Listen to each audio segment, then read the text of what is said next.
Welcome to The Stacks, a podcast about books and the people who read them. I'm your host, Tracy Thomas, and today is the Stacks Book Club Day. We are joined once again by Hollywood producer and creator of The Blacklist, Franklin Leonard. Franklin is here to help me discuss The Nickel Boys by Colson Whitehead. This book is a Pulitzer Prize and National Book Award-winning novel. It is set in the Jim Crow South and follows the story of Elwood Curtis, a young Black boy sent to a brutal reform school. Today, Franklin and I dig into this novel, discussing which parts worked for us, what didn't, and how the novel stacks up to the forthcoming film that will be out later this year. There are spoilers in today's episode. Be sure to listen through to the end of today's episode to find out what our November book club pick will be. And quick reminder, everything we talk about on each episode of The Stacks can be found in the link in the show notes. If you love The Stacks and you want inside access to it, head over to patreon.com/thestacks and join the Stacks Pack. For just $5 a month, you get to be part of the best bookish community that has ever existed in the history of books. This has definitely been fact-checked, I promise. You can get access to our Discord, join our monthly virtual book club meetups, and get a bonus episode each month. You also get to know that by being part of the Stacks Pack, you make it possible for me to make this show every single week. So if you like what you hear, please go to patreon.com/thestacks and join. Another fun perk of the Stacks Pack is that you get a shout out on this very podcast. So thank you to our newest members, Melanie Madden, Katie, Cara, and Lisa Lucero Cryer.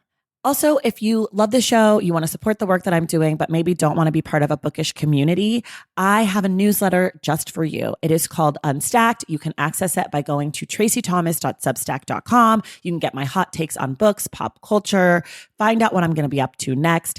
And all of that goes right to your email inbox. Again, that's tracythomas.substack.com. Okay, enough of that.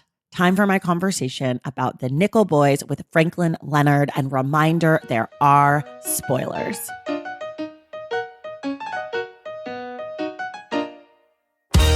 All right, everybody, I am joined again today with Franklin Leonard, the creator of The Blacklist, Mr. Hollywood himself. Franklin, welcome back to The Stacks. Thank you for having me. I'm anxious about this. I mentioned this before, but I'm anxious about this conversation. I don't think I've had a conversation about a text in years, at least in public. I have a feeling that we're going to get to the end of this conversation and you're going to be like, that was so much fun.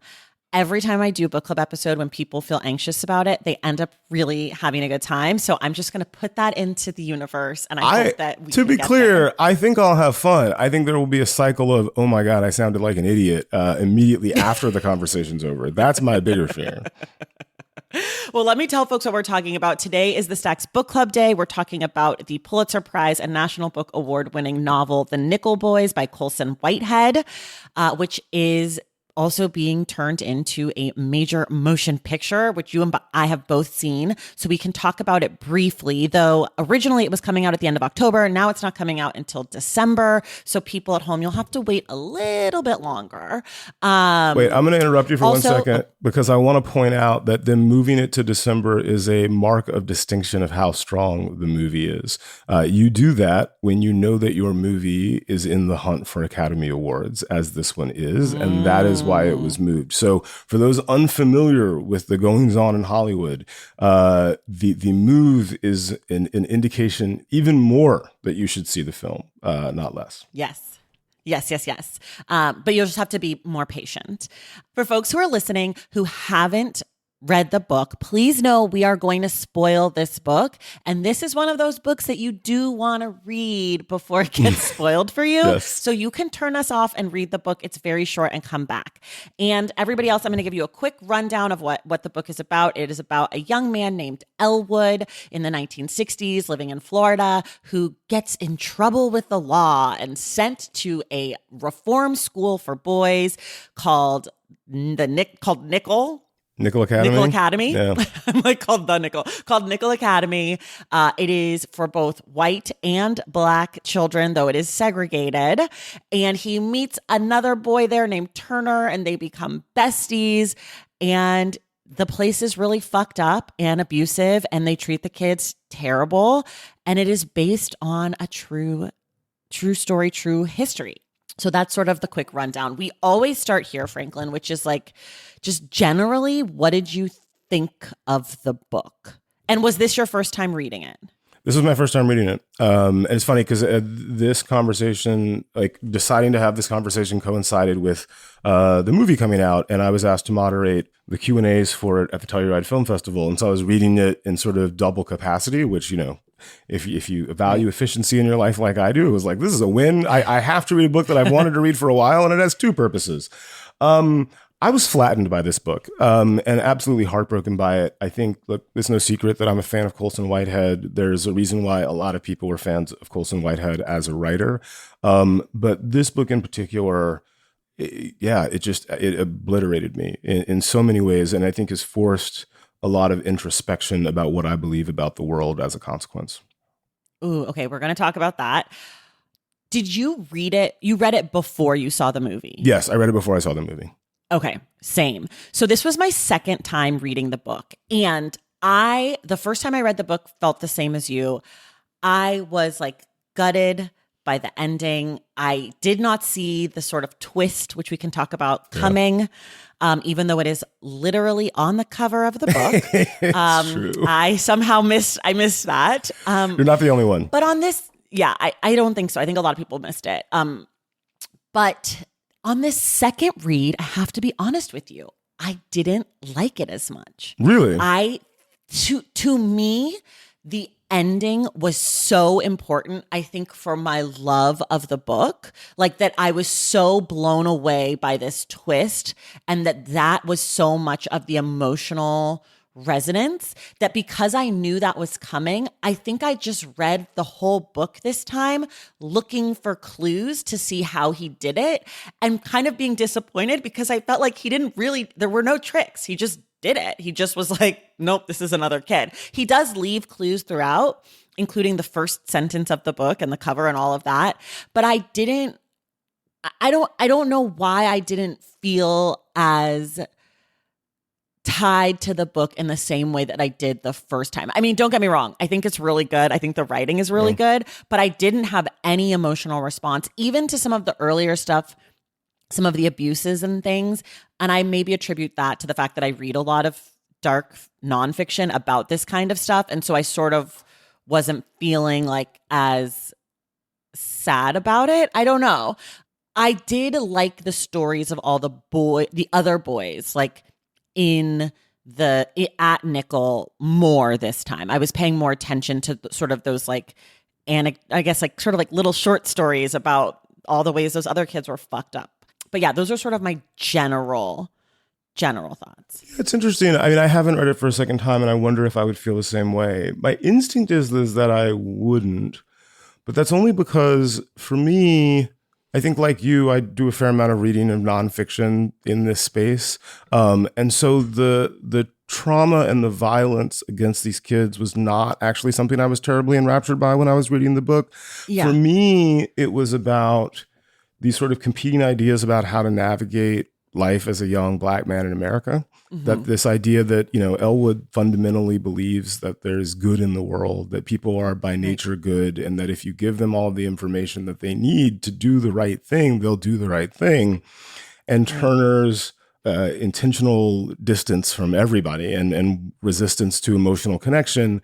And then the flip, obviously, that happens. And what Whitehead is saying about the consequences of naivete, about the extent to which speaking out results in tragedy and maintaining distance results in you being broken. And so for me, I think as I think back through the book, again, this is not reading it for a second time, but as I think back through it and having seen the movie now on multiple occasions, I'm more fascinated, and I feel like I'm trying to interrogate more what is the twist trying to say about who these people are and what they think about the world in the context of the events of the book, as I think through it, like the second reading or imagined second reading. Yeah. No, I think that you're right. I think some of it is that I went into it thinking about the ending, and I read it right when it came out. Like my copy is a signed first edition. Nice. Like I read it like right away. You'll want to save that. Yeah. I've got it here. It doesn't have any of the stickers on it. Pass that down through generations. Yeah. But I think like what has stuck with me over the years since I've read it, hundreds of books later, it was that ending, was that twist. And so I think going back to it, that's what I remembered most. And that's what I was the most curious about. I definitely think like the writing is great. I think those questions you're talking about, which we're going to talk about today, are also great and really beautiful. And those did I did think about those things, but I think mostly I was just reading to get to the end this time in a way that I don't think it served the book. But I also, one of the things that I think about a lot is like what makes a book an award-winning book? What makes a book, especially like a Pulitzer or a National Book Award, which this book won, what makes something worthy of those kinds of honors? And one of the things that I often think about with books, which is different than how I feel about maybe like an Oscar-winning movie, is that to me, a book like that should be able to be read multiple times. And each time you read it, you get something new and different and it changes with you. Whereas like sometimes an Oscar movie, I'm just like, I saw it. I'm never going back to Oppenheimer. Okay. I'm never doing that again. I'm glad I saw it. I liked it. I was impressed, but like that ship has sailed. And I was a little shocked by how much I didn't feel like this book had changed for me. And so that made me sort of question, like, I think maybe I was just like went into it with the wrong energy. I don't know, but it was a little disappointing for me this time, though I still, when I got to the end, was still like, that's such a fucking good twist. Yeah. And I guess since we are spoiling it, we should tell people, if you haven't read the book and you don't care, the twist is that Elwood ends up dead by the end of the book, and Turner takes on Elwood's identity. So we see an adult Elwood throughout the entire book, and then we find out on page 202 of 213 that adult Elwood is actually Turner, all grown up, but taking on Elwood after Elwood's death, which is just so tender. Yeah, I mean, there's so many layers to it. There's just so many layers to it. Well, let's start with Elwood and his sort of early in the book. We meet Elwood. He is a teenage boy. He is, by all intents and purposes, a goody two shoes. He is a rule follower. His great object of his affection is a record of Martin Luther King speeches. I mean, he is like the most stereotypical good boy. His parents have run off to California. He lives with his grandmother. He, takes a job at a candy shop, and he tells on the kids who are stealing candy, he is so gullible. He loses this encyclopedia. Like, he does this whole contest, and it's they scam him out of these or into these encyclopedias. But he is always so morally clear, good, do the right thing, smart, going to take classes out of college. On his way to the college, he hitchhikes so he can be on time to his class because he's our good boy. Gets in the car with this man who, of course, is not as good as Elwood is legally in the eyes of the criminal justice system. He has stolen a vehicle. They're pulled over. The cop has a great little racist line to end the section, and he ends up at nickel. What do you make of this main character being so squeaky clean? I think that his squeaky cleanness comes from a belief that through good works there's salvation in America, even if you're Black, right? Especially maybe if you're Black. Yeah, that by being good, you can participate in the American dream. You can have all the things that we are told that we want, even in the face of the white supremacy of sort of early 1960s Florida, specifically Tallahassee. It's funny. I think there's a little bit of like King X sort of happening here between Elwood and Turner. And I think that's where it comes from. And I think that even in the early days of, pre-nickel Elwood, he gets involved in this dishwashing competition, and he thinks that by winning the dishwashing competition, by being the best, he'll have access to knowledge. He'll win these encyclopedias, and he takes these encyclopedias home, and most of the volumes are blank, which again, I think is a metaphor for the Black experience in America. You can be the best, but the prize is a fake. You know, you can right. do well in school. You can be the gifted student who's invited to go to this college and take extra classes, but you won't even get there because something that you did so that you could be a part of that will be intentionally misread by the justice system and instead put you in this reform school. And you know, I'll be honest, I identified a lot with that. I was the squeaky clean kid in West Central Georgia. My parents were not unaware of the world. We're not unaware of the realities of being Black in the Deep South. My father grew up there as well, but they, I think, tried to protect me from participating in a lot of the resistance around that because there was a longer view. We got to keep you safe. You're special. If we can just navigate you through this difficult period, you can go off into the world. And maybe you can participate then, but at least then you'll be prepared to do so. You know, and it was hard the more I read the book, and definitely when I saw the movie, there's a moment where they show Turner's driver's license as Elwood, right? In the film. It's a brief shot towards the very end of the film. And, you know, he's born in the late 1940s. My father was born in the late 1940s in a place not far from where this story takes place. You know, my father was the squeaky clean kid who did really well academically. He was I believe the third Black graduate of the Medical College of Georgia. Like, he was Elwood. And I think thinking about it in that context I think that was the beginning of the process of flattening me. Yeah.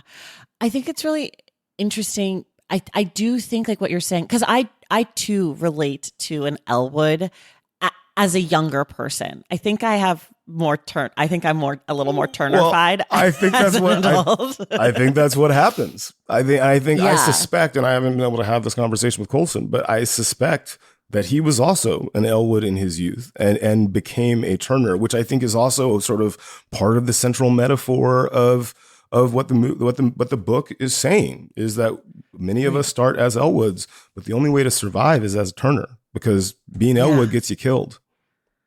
Right. But okay, let's carry this. Yeah. The only way to survive is to be a Turner. However, in the book, Turner is the one who dies, metaphorically, right? There's no continuance of the Turner line. The Turner becomes the Elwood. And it's an interesting sort of inversion, because the argument that I feel like is being made throughout the youth of the book is like, Elwood is too naive. He's too simple. He doesn't see what's happening. He doesn't see the danger. You know, he's Little Red Riding Hood. He doesn't see the fox waiting for him and all of these things. Turner sees it. Turner says, I'm going to write my own story. I'm going to do this on my terms. That's his line throughout the book. That's like one of the clues that Colson gives us throughout the book is, I'm going to do this my own way. But in the end, he chooses to wear the costume or embody that good boy, right? Like, he chooses to take on that name. And so as we're reading it, before we know what happens, we think that Elwood has really matured into this other person, that it's possible to go from being an Elwood to being more like Turner. But really, Elwood is killed and Turner has put it on. Does that make sense? Like what the question is? It does. It's interesting. When I was reading the book, you know, it would flip back between sort of the 2010s and the 1960s. And one of the things that I really struggled with was, how does Elwood, the Elwood we know in the early sections, end up running a moving company? Like, it just never struck me as consistent. It was like was he so broken by this thing that was all he was capable of? And it was and so that was actually one of my early clues that something was up. Like, I didn't know what it was. That's so interesting that you caught that. You know, and I clocked that the Ace, that the moving company is called Ace, which is obviously the highest level at Nickel, that is supposed to be your salvation. And then there's the epilogue which if I made these notes sort of while I was reading, but it's, Okay. it's not enough to survive. You have to live.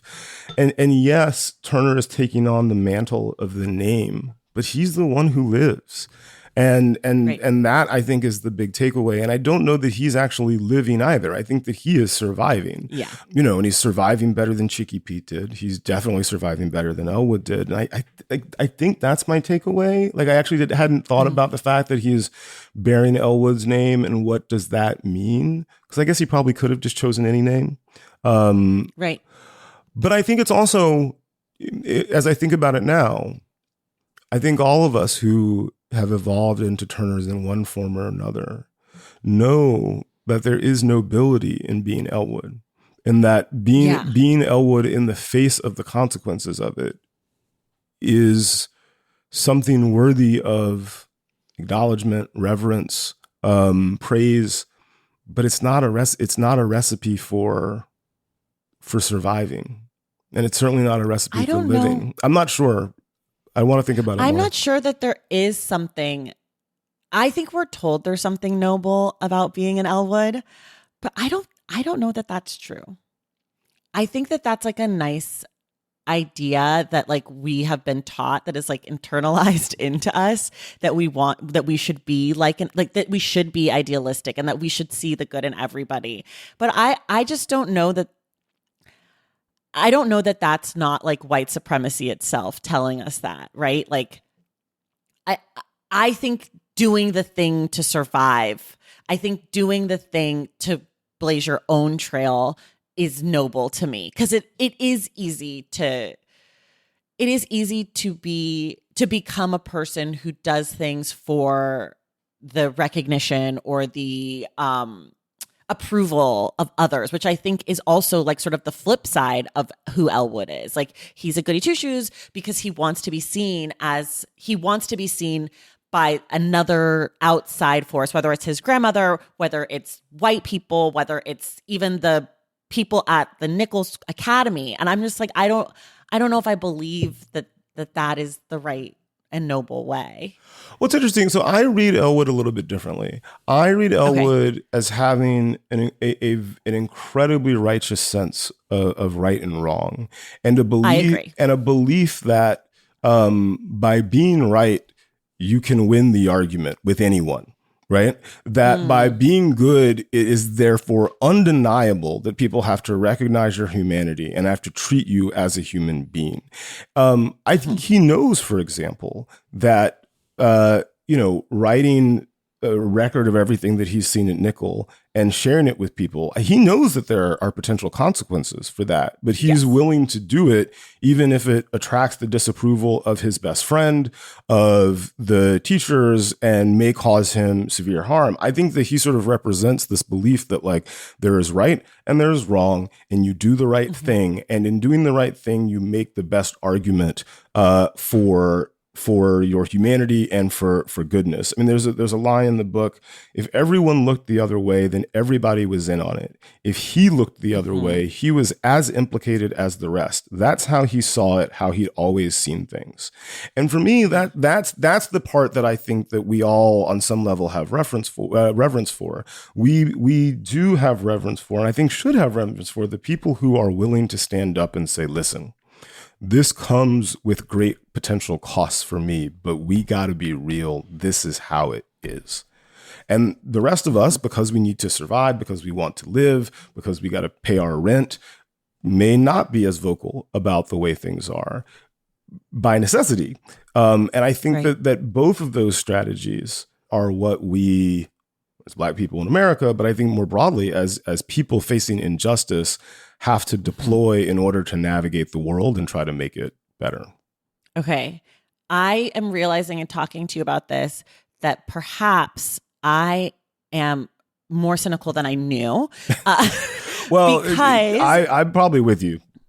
Well, I'm just thinking, like, I'm hearing you. I agree. I think Elwood has this very strong moral compass, but to me, his lack of understanding about the world is not admirable. To me, it is a sign of like his incompetence, and like that youthful sort of bravado where he thinks just because he's seen an injustice, if he talks about it, that this is like, we talk about like a lot of times in like justice circles, like dealing with, injustice, whatever, is like there are tactics to doing the thing that you want to do. And I think that Elwood is like a little bit of a like dummy because he like thinks like, oh, I wrote all these notes and I'm just going to hand it to these people and that's the best way to do this thing. Or like, I think that like that part of him, we're supposed to think is good, that he has this strong moral compass and he's going to stand up and he's going to do the right thing. But I read that a little bit more like, it was sort of like, I was sort of like disgusted by him in some ways of just like, it's too pathetic. Like it's too naive. It's too pure. It's too good. And I'm sorry, but like, you're done. Like it doesn't work for me. But yeah, go ahead. No, I think that's fair. I mean, I think that, to play that out though, I agree. I mean, look, he's sort of guileless, right? He ends up dead. Yeah, he doesn't have tactics. He does end up dead. And Turner ends up broken. And the school continued for years. And the other dead boys weren't discovered until 50 years later. And in many ways, the novel is about, is Turner going to say anything? Is he going to go back? Is he going to raise his voice and say, this is what happened 50 years ago? And the question is, I think the question for us all on some level is, if we don't want things like the Dozier School for Boys to happen, and that's what the Nickel Academy is based on. Yeah. How do we speak up? How do we navigate a world that is like Nickel, where the rules are arbitrary, where there's no amount of merit, there's no amount of distance that prevents you from being either murdered by it or flattened by it? How do we fight back?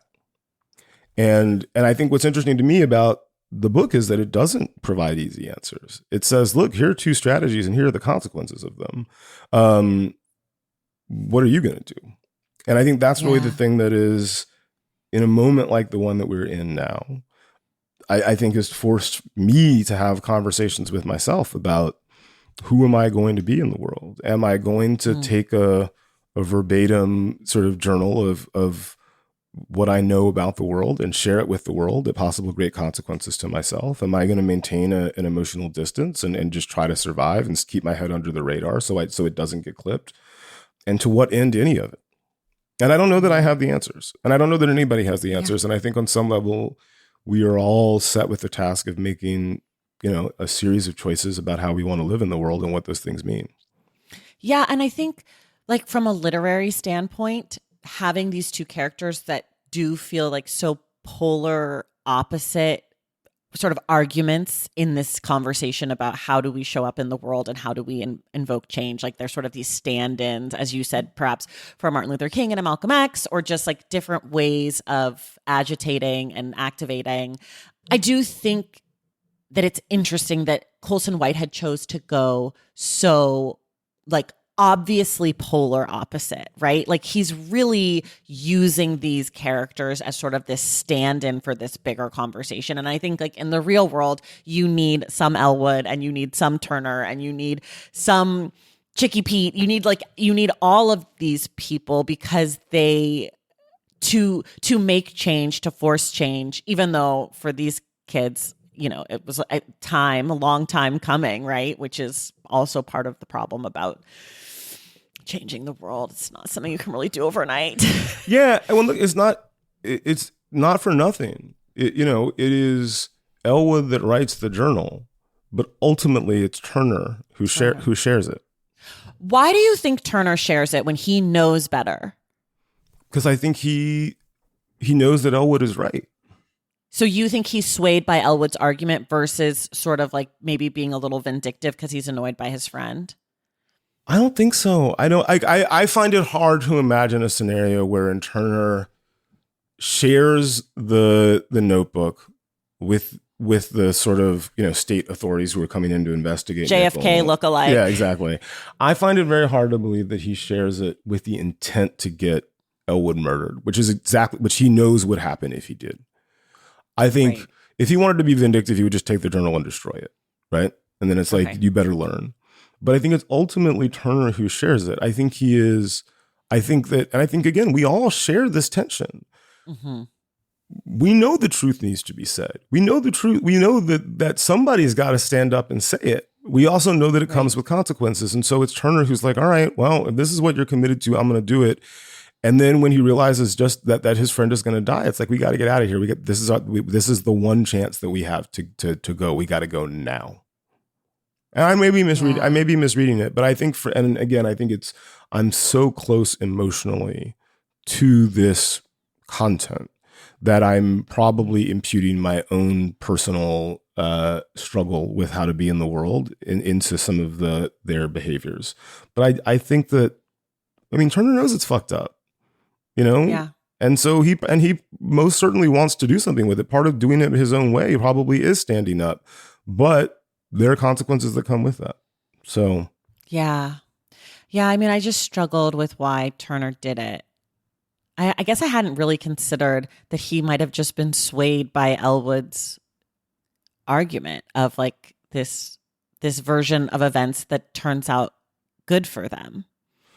I don't think he's fully convinced. Like hope? That's what I mean. I think that there's hope is the thing that kills you. I think that like ultimately, the story of their relationship is that they begin very, very differently. Elwood is ramrod, straight back, whatever. And you see Elwood beginning to drift and make these compromises and understand how the world works. And he's able to bite his tongue a little bit. But as things get worse and worse, and then once Griff happens, that's the point that sets it off. And I think the Griff situation is the thing that puts Turner over the top too, is that he knows that Griff didn't understand that which round he was in, and that he was supposed to. Let's explain the Griff. Yeah. Do you want to explain the Griff situation? I'll give it to you. Okay, so Griff is one of the boys at the school, one of the black boys. They have an annual boxing competition between the black kids and the white kids, and all the teachers like bet on it or whatever. And the principal, headmaster guy, he pulls Griff aside and says, you gotta do what's right. And Griff's like, I don't know what that means. And he's like, you gotta swing for the fences and miss. And Griff is like, I'm so sorry, I can't understand. And then the headmaster says, you gotta lose. You gotta throw the match. And Griff's like, in the third round. And he says something along the lines of like, but you'll always know that you could have beaten him. And that's just going to have to be enough, Blackie. And Griff is like, okay. Okay. And Griff, as I sort of alluded to, is maybe a little slower. That's how he's presented to us. He's not the smartest, sharpest crayon in the box. Elwood or Turner overhears this, communicates it to the other one, though in the movie they both hear it. So now I can't remember who heard it in the book. I can't either, And in the fight, Griff wins by accident. He thought it was still the second round. It is just one of the most heartbreaking moments of the entire book. And they kill him. They take him to where they out back or the White House or whatever, and they kill him, and he's gone. And none of the other kids know about what happened. They don't know about he was supposed to throw it, but both Elwood and Turner do. And it is really a pivotal moment in the book, in the story, in both of their evolutions. And I think kind of to the earlier conversation, I do think maybe it resolves Elwood more. That's sort of when Elwood, it doesn't happen exactly then, but Elwood gets the idea that the only one of the fifth way to leave Nickel. Well, we're told there's 4 ways to leave Nickel. You can serve your time. The court can change their mind. You can die or you can run away. And at some point, Elwood decides, or you could burn it all down. You could destroy the institution that is the Nickel Academy. I think that event sort of seals Elwood's thinking about, he's got to do the thing that's going to burn it all down. And I think, to your point, it maybe seals in Turner's mind that he's got to run away, like that he's got to get out of here. This is not a place he can be. Yeah, that's my take on it, is that moment is what makes Turner say, yeah, he's probably wrong, but maybe Elwood's right. Maybe there is some version of a path out here. And when that path fails, the only other path available to them is an attempted escape. right? Yeah. That's how I read it. Okay, let's take a quick break and we'll be right back.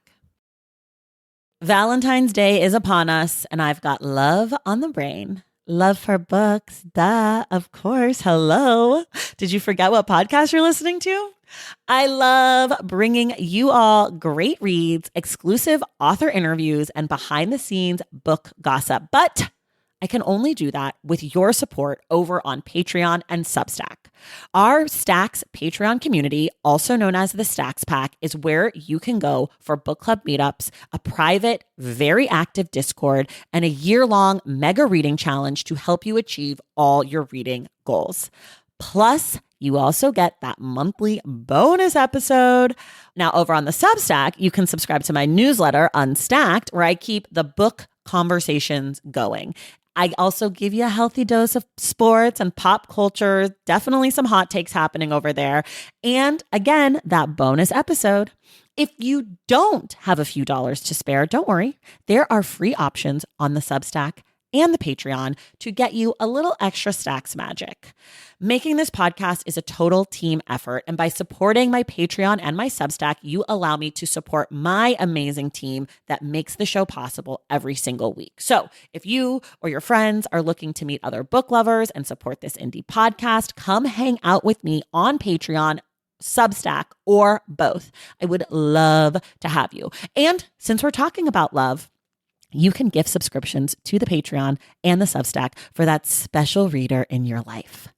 For the Stacks Pack, head to patreon.com/thestacks. And for the newsletter, head to tracythomas.substack.com. And also, there are links to both in the show notes. Okay, see you in the Stacks. Okay, we're back. What do you think of the escape plan, of Turner's escape plan? He shares it with us earlier in the book. He tells us his plan is to go south, go away from the swamp, because they're going to be looking for you going north near the swamp, change your clothes, eventually head back up when no one's looking for you, disappear. I mean, I feel like Turner has probably thought about it more than most, and he's a smart kid.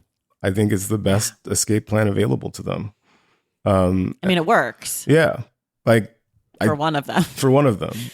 And I think part of the reason why it only worked for one of them is because, Elwood had been so depleted by his imprisonment that it was like physically he wasn't as able to escape as Turner was at that point.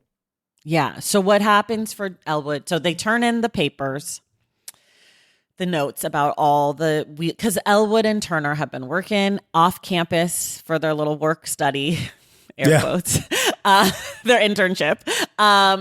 And they've been doing these favors for employees and board members and stuff, like painting their deck and also like taking the food rations from the black kids' food court and like selling them for more money. It's slave labor. It's another metaphor for just sort of how America treats the black community, right? It's like two black kids, slave labor, it's plunder, being sold out to local white businesses for essentially free or heavily discounted labor where the financial upside accrues to the managers of Nickel, and they're taking all of the bounty, the harvest, the food, the materials that are intended for these kids, and giving it to these white businesses who are already doing quite well. Exactly. Sounds terribly familiar.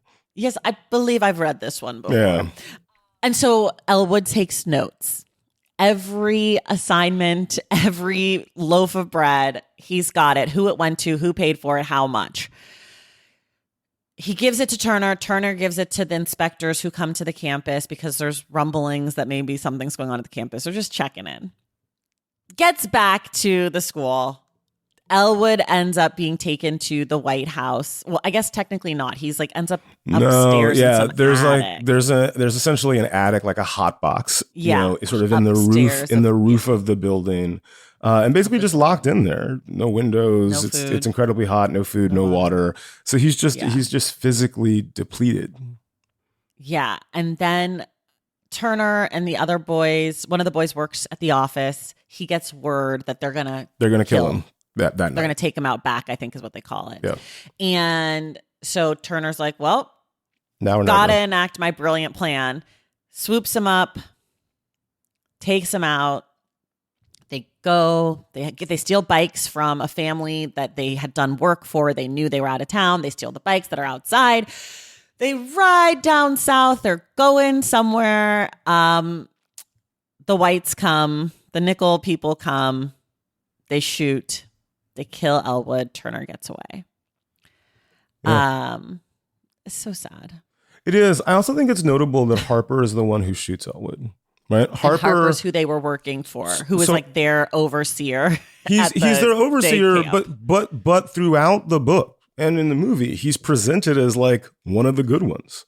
Right, one of the good ones. He's the guy. They know his secret. Yeah, they know his secret. He's he's driving them around. It's like they're all sitting in the front of the truck together. They're talking about things that young men would talk about. And in many ways, he has acted as their protector on some level, because he's like, hey man, like, look, you could be hanging out here with me. We're going to go out into the world. You get a little bit of freedom, or you could be back at the academy, like doing heavy labor.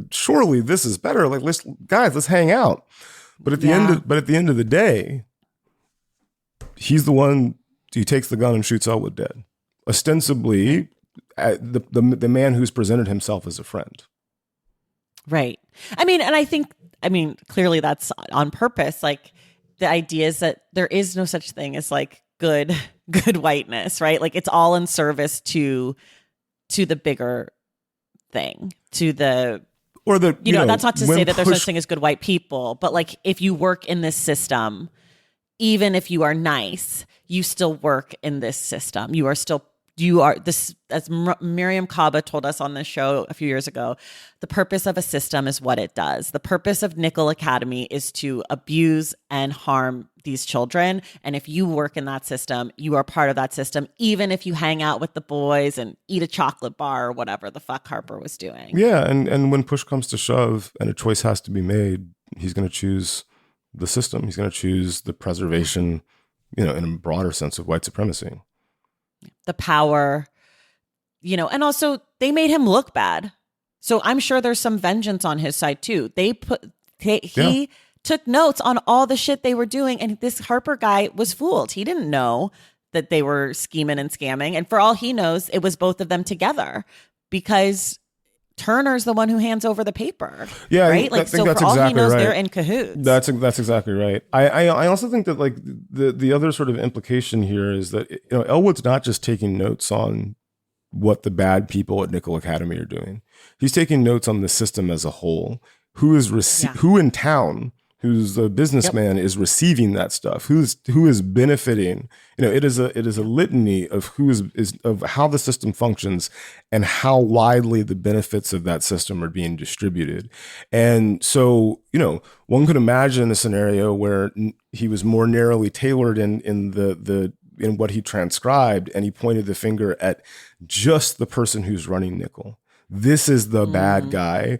You need to replace him, where it might not have gotten back to the administrators of Nickel. But the real danger, the real threat, is to describe the system as it is and who benefits from it. And that's the thing that is most likely to get you killed. And because that is the most dangerous thing. Yeah. Any one person could be expendable. If he had just fingered one person for one beating, or one person for one dealing, even if it was the person at the tip top, you fire them. Someone else gets hired, someone takes over. But when you show the whole system is corrupt and here's all the ways, there's really no coming back from that. You either deal with it or you kill the child who did it and move on. Like, if it gets out, if it has to be dealt with, then it has to be dealt with. But if you can suppress that, which Nickel could and did and continue to do for another 50 years, I want to talk a little bit about adult Elwood Turner. Mm-hmm. I find that character really, really compelling. I think, on my first read, that was the person I was the most connected to, the most interested in, the most rooting for. I liked the boys, but I think I was just like, wow, he got out, like, he's got a business. you can survive and move on. And I think, again, I read the book in 2019, and I had not done or thought a lot about incarceration and punishment and like a lot of these things that I think now I have. And on this read, my big question ended up being like, who the fuck is taking care of our kids? Like, what we're not doing right by our kids. And that the book takes place in the 1960s, but like it could be now just as easily. And I wrote, this just hasn't changed as much as we would like to think. The punishment of Black children, the outsized punishment, the over the top punishment, whether it's, maybe it's not the Dozier School for boys anymore, but I would argue that some juvenile systems are probably pretty bad. I mean, yeah, the school to prison pipeline alone, right? The way in which your average kid in school, Black kids are punished more than white kids. That is true in 2024. Even if it's not as extreme as it was in 1962.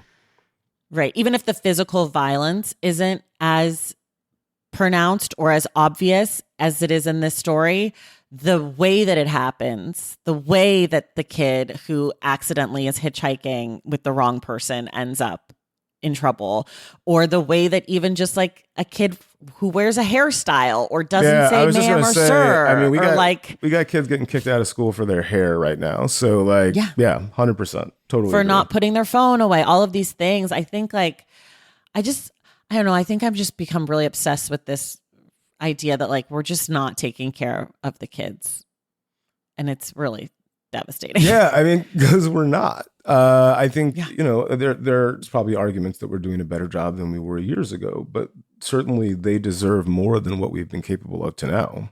Yeah. One of the other funny things that I did really enjoy about the book was how the one Mexican American kid kept getting shifted. Oh my God, I have that. Jamie. Back and forth between being living with and socializing with the Black kids, and then I think it was literally and then when he was tan, he was with the Black kids, and then like in the winter months, as his complexion got lighter, someone was like, it's not really appropriate to put the Latino kid with the Black kids. We got to move him over to the white kids. And how he gets shuttled back and forth between these two communities was, I thought, just an incredible comic beat that lays bare how the Nickel Academy generally is just a metaphor for America. Right. And how race is just completely arbitrary. Yeah. Right. Exactly. Like it's like just you're tan, you're not. I also love that also Jamie sort of becomes this spy. He's the one he's like, oh yeah, I saw that teacher over there doing this. Yep. Now he's over here doing that. And I love that, like, in a lot of ways, Jamie is one of our sort of unsung heroes of the book, right? Yeah. I would have loved a little bit more insight into his psychology. I mean, I know that's not the intent of the book, and like one could always say that about any interesting character, but I would have loved, like, one could write an entire novel. Yes, Jamie fanfic. Yeah, about that character in that context, and I would read it happily. I would read it too. I would spend a lot of time with Jamie. There's a part towards the end of the book where Elwood comes into language from a Martin Luther King speech about the capacity to suffer, or his writing about the capacity to suffer. Yeah, it's the Cornell College speech. Yeah. And I'm just going to read this section because I thought it was pretty good pull for this book. So it says, throw us in jail and we will still love you. Bomb our homes and threaten our children. And as difficult as it is, we will still love you. Send your hooded perpetrators of violence into our communities after midnight hours and drag us out onto some wayside road and beat us and leave us half dead, and we will still love you. But be ye assured that we will wear you down by our capacity to suffer, and one day we will win our freedom. What do you make of that? I think it's sort of an that's Elwood's worldview, right? Is like, I will win my dignity, I will win my freedom by being good. Yeah. I hate it. so much. Yeah. And they killed King for it, and they killed Elwood for it. Yeah. I mean, I think like it's hard to be a person in 2024 who has been granted rights that, you know, we always should have had because of those kinds of conversations, to think about some of the things that King was saying like that, and not like, and it's hard for me because I'm like, I hate it so much, but also I guess I'm grateful for it in ways, but it's hard to have to like hear someone essentially groveling to be seen as human. It's just like so. Interesting. Because I read that differently than as groveling. Maybe groveling's not the right word, but I do want to hear how you read it. I read it as a threat, right? I read it as, so my attitude about this is, and I think about this a lot. My father's grandfather was born enslaved in West Central Georgia, right? Like that is very father's grandfather. Yeah, my great grandfather.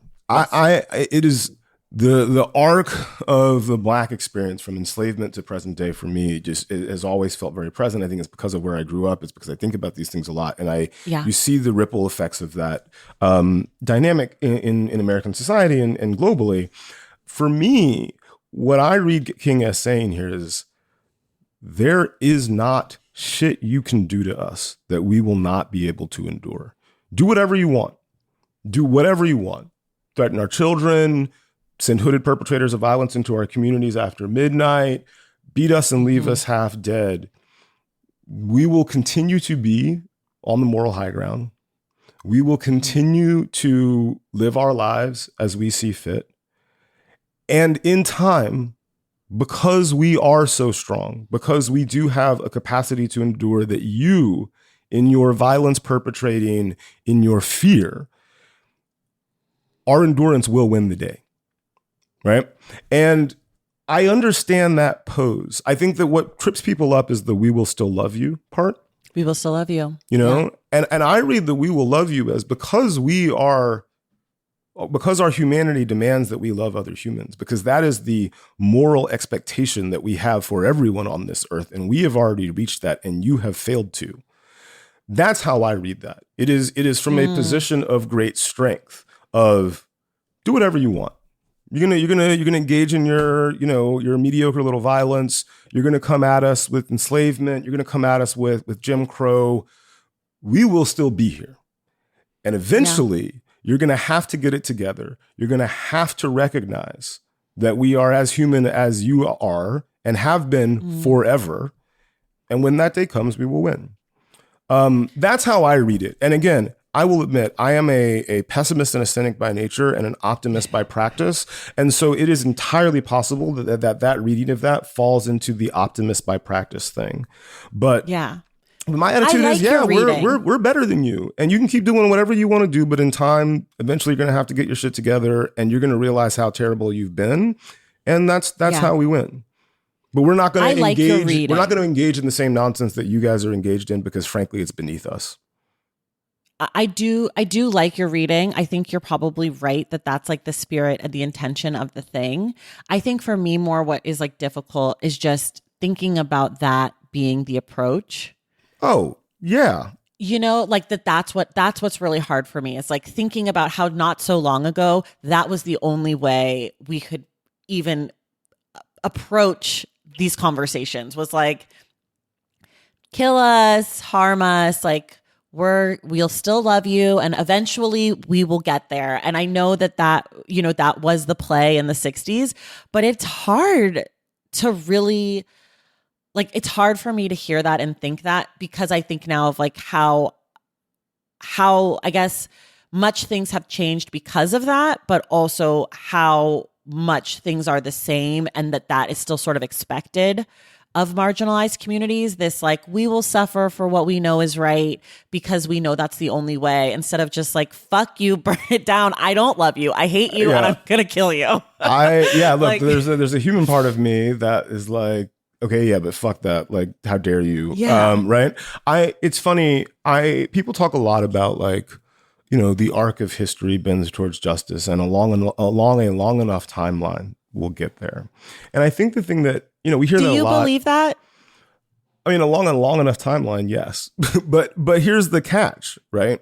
Okay. Is that it does not, that calculus, that, over time there is salvation. It ignores the crushing, debilitating, murderous consequences of the action in the immediate term. Not all of us are going to get there, right? Not all of us are going to survive. Not all of us are not going to be broken or killed by the system. And it's funny because I have two sort of quotes that I pulled from the book. The first one was literally the King quote that you just mentioned. And the second one, I believe, is Turner talking about his interaction with Chicky Pete. The boys could have been many things had they not been ruined by that place. Doctors who cured disease or performed brain surgery, inventing shit that saved lives, run for president. All those lost geniuses. Sure, not all of them were geniuses. Chicky Pete, for example, was not solving special relativity, but they had been denied even the simple pleasure of being ordinary, hobbled and handicapped before the race even began, never figuring out how to be normal. And I think that, that for me is sort of at the core of what this book is that, yeah, sure, some of us survive. Many of us who do survive, and I think you and I both fall in that category, have a profound sense of survivor's guilt because we know what the consequences of getting into the wrong car on the way to our special college could have been. We become Elwood. I know that my father, there are a lot of ways his life could have gone very differently. And he managed to walk on the walk on the right rocks, across the river. But how much have we lost in the interim? Who have we lost in the interim? And I don't just mean who as Black people have we lost. What diseases could have been cured by the young men who were killed or maimed or broken during the 60s because they were just trying to speak up for the right to sit at a diner. And that's everybody. That's not Black people. That's not just white people. That's not just Americans. What has the world lost as a consequence of that? And I think that's at the central, that is the central tension that I think Whitehead is investigating here is what are the consequences of an America that is as arbitrary and as cruel and as designed punitive and as designed to be so, not just for the individuals who had to suffer through it and maybe survived, but for all of us who are denied the things that were taken from them. Yeah, I think you're right. Thinking about who gets a chance to survive, right? Who gets to survive, and that exactly just by virtue of being alive. We have survived because survivors survived before us, right? Yeah. At least long enough to make it possible for us to be in the world. And I think that is what's so gutting to me and so what makes me hate that quote so much is we didn't have to suffer. Yes, we did survive. Yes, we have the capacity to suffer. But we didn't have to. No. This is. I don't think that King is saying that. I think he is saying no. I don't think he is either. I guess what I'm saying, my reading, what I think makes me hate it so much is we love you and we will survive, but we will suffer and we will win our freedom, but we didn't have to fucking go through any of this if you people had just had a spot, To your point, who else could have been here? We're totally running out of time, but I do really quickly want to talk about the movie if we have a second. Yeah. What I want to talk about with the movie is, did you feel that the movie pulled off the book? Because one of the things that I think, I actually never would have said that this should be a movie, because the thing that Colson Whitehead does so well in the book is show you what you need to see. When he shows you what he wants you to see. Sorry, not what you need to see. What he wants you to see when he wants you to see it. Yeah. In the movie, the big difficult challenge is that how do you show that Elwood, old, is not Elwood? Because they look different in the movie. Yeah. In the movie, Turner is light skinned and Elwood is darker. Yeah. And it's described that way in the book too, as I recall. Right. Yeah. Right. I see. I don't remember it being described that way, but I wasn't reading for that when I read. I wasn't thinking about the casting. I think I was probably already thinking about the casting when I read the book. Maybe I'm wrong, but for whatever reason, I can't remember. You know what it is? This may be fictive memory because I know that when I read the book, I was thinking about those two young actors as Elwood and Turner, and so it's very possible that I just like injected them into my visual imagining of the book, and it's not actually on the page. Okay, I don't remember. I didn't see it. I didn't clock it, but it is possible. But so in the movie, it's visual medium. You have to see things. And so they make a choice where the whole film is filmed through the point of view of the two boys, what they see, literally. The camera is their eyes. In the beginning, it's really cool and a little bit jarring. Eventually, you settle into it and it makes a lot more sense. But why couldn't they have just cast two boys that looked more similar to each other? They didn't have to make it so hard on themselves. It's an interesting question, and it's one that I'd love to actually talk to Rumel about and the producers. I think they just got two actors who yeah, and they those two have a really good rhythm together. I was able to spend some time with them at Telluride. It was funny because I asked them, like, how long have you guys known each other? And like, oh, we met during the chemistry week. And you're just like, oh, wow. It literally seems like you two have been friends since you were children. And so I'm sure on some level it was just like, oh my God, these two are amazing. And then they had to solve the problem of of sort of the sleight of hand of it all. And I think what's interesting about it for me is, at least, I think if you're Black, I think you clock it a lot earlier than if you're not watching that movie, because of the skin tone issue. And you and I both clock. You and I think about color a lot. Yeah, but I think that I do. I think that there's something in that. I think that if you're not being relatively vigilant about it or not necessarily predisposed to that kind of thinking, you're not necessarily going to clock it as easily. And I talked to a number of people who saw it who didn't clock that issue. But I also think that the POV issue solves a lot of the problems because you're not seeing the actor, you're seeing through the actor's eyes, and then there is the reveal at the end, which I thought was actually very, very beautifully done. Ramel Ross is a really exciting filmmaker. I think that, when I read the book, knowing that I was seeing the movie, I was like, I don't know how you adapt this. Like, I'm worried for him. I already had a great deal of admiration and respect for him, but I was like, I don't know how you do this. And this is why I'm probably not a director. But I think Ramel's just an incredibly exciting filmmaker. And it's one of those films that, you find yourself asking yourself questions about the choices that he made as a storyteller that lead you to understanding better the story that he was trying to tell, which I just think is exciting. Did you talk to people who hadn't read the book who saw the movie? Yeah. Did the ending work for them? Because for me, I read the book twice by the time I saw the movie. So I was like just literally watching the movie to be like, how are they going to do this? It didn't really have that emotional resonance at all for me. But also I was literally just like, how will this moment unfold? Right. Yeah, no, same. And I'm really curious to people who have no clue what's coming, if they felt at the end when you see the driver's license and they sort of expose the ruse, if it worked for them. Yeah, I moderated 2 Q&As at Telluride, and I think in both cases, the audience is just sort of sitting there dumbstruck at the end. It's not even one of the, like, look, this is not a film that when the film ends, you stand up, you leap to your feet and start applauding, right? This is a film where you are, like I said, I was flattened by the book. I was flattened by the movie in the same way. So I think it lands. I think it lands pretty effectively. Okay.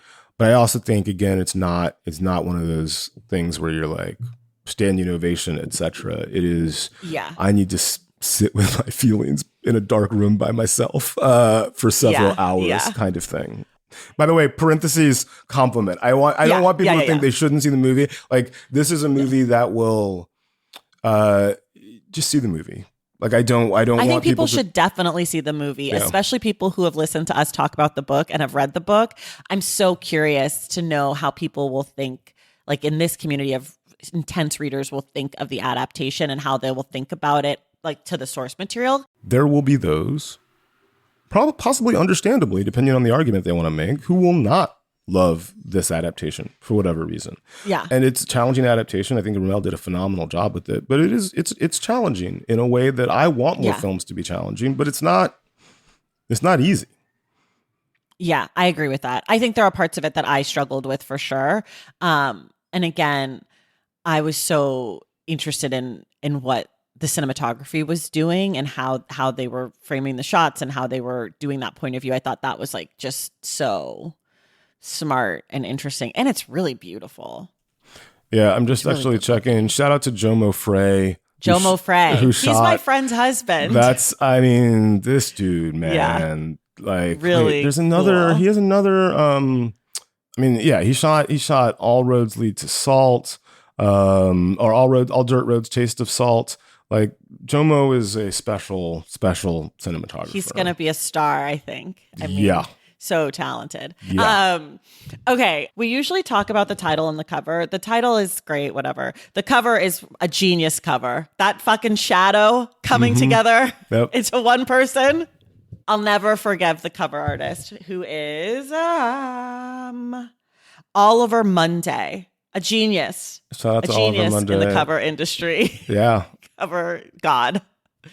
Is there anything else you want to say about the book before we get out of here? Yeah, I think that the main thing that I just want to flag is that this was inspired by Ben Montgomery's reporting at the Tampa Bay Times. Yeah. And if you go to officialwhitehouseboys.com, you can learn more about the Dozier School for Boys in Marianna, Florida, that inspired it. You know, I was also taken with that Elwood, you know, one of the first really issues that he has at Nickel is when he's like, this is not a school. Can I get some books? And I think this idea that, that you get punished for acting above your station. Yeah.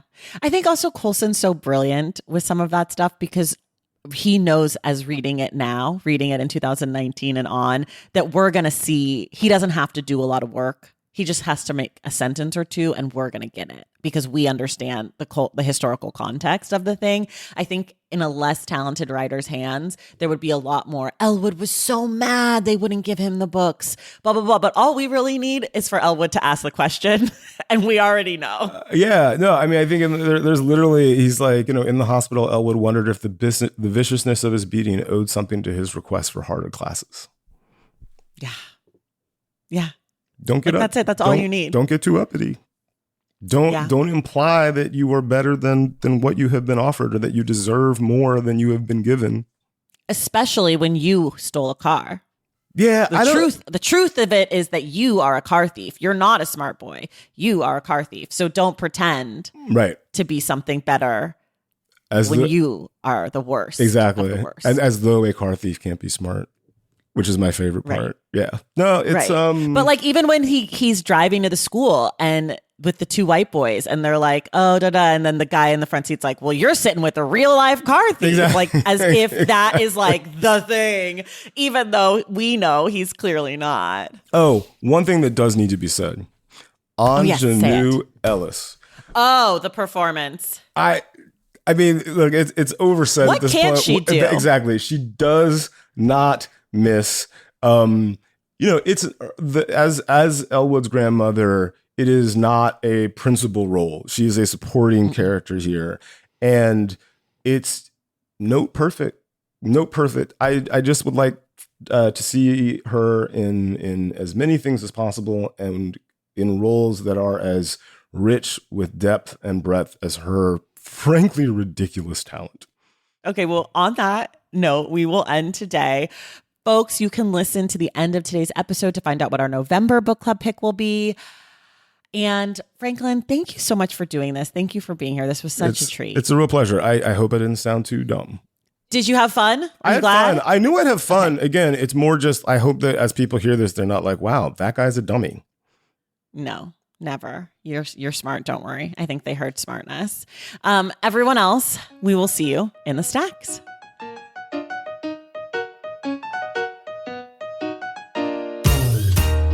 All right, y'all. That does it for us today. Thank you so much for listening. And thank you again to Franklin Leonard for being our guest. I'd also like to say a huge thank you to Eliza Suarez and Randy Winston for helping to make this conversation possible. All right, now what you've been waiting for, our November book club pick is the novel Luster by Raven Leilani. This novel is about a young Black woman who gets involved with a white, middle-aged married man whose wife is down for an open relationship. It is raw, it is provocative, It is messy and it is darkly funny. Our episode on Luster will be out on Wednesday, November 27th. Tune in next week to find out who our guest will be. If you love this show and you want inside access to it, head to patreon.com/thestacks and join the Stacks Pack. And you can check out my Substack at tracythomas.substack.com. Make sure you're subscribed to The Stacks wherever you listen to your podcasts. And if you're listening through Apple Podcasts or Spotify, be sure to leave us a rating and a review. For more from The Stacks, follow us on social media at The Stacks Pod on Instagram, Threads, and TikTok, and at The Stacks Pod _ on Twitter. And you can check out our website at thestackspodcast.com. This episode of The Stacks was edited by Christian Duenas with production assistance from Megan Caballero. Our graphic designer is Robin McCrite, and our theme music is from Tegirigis. The Stacks is created and produced by me, Tracy Thomas.